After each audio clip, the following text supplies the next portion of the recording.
वज़ीर-ए-आज़म की ज़ेर सदारत सियासी कमेटी का इजलास। कौमी और सूबाई असम्बली से मुस्ताफ़ी होने की तजावीज़ पर गौर। वज़ीर-ए-आज़म की ज़ेर सदारत वफाकी काबीना का भी ख़ुसूसी इजलास। सेक्रेटरी खारजा, सेक्रेटरी कानून, सेक्रेटरी इस्टेब्लिशमेंट और दीगर को भी बुला लिया गया। इमरान खान कहते हैं, पाकिस्तान के लिए आखिरी लम्हे और आखिरी बाल तक लड़ता रहूँगा।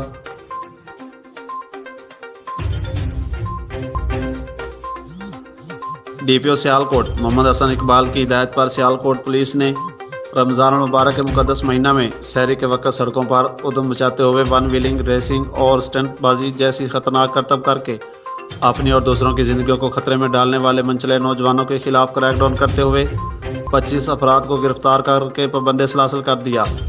मुलज़मान के कब्ज़ा से वन व्हीलिंग में इस्तेमाल होने वाली मोटरसाइकिलें कब्ज़ा में लेकर मुकदमा दर्ज कर लिए गए।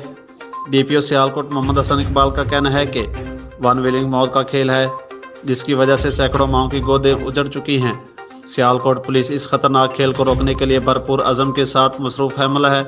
ताहम वालिदैन को चाहिए कि वो भी अपने बच्चों की सरगर्मियों पर कड़ी नज़र रखें और उन्हें इस जानलेवा खेल से बाज रखें।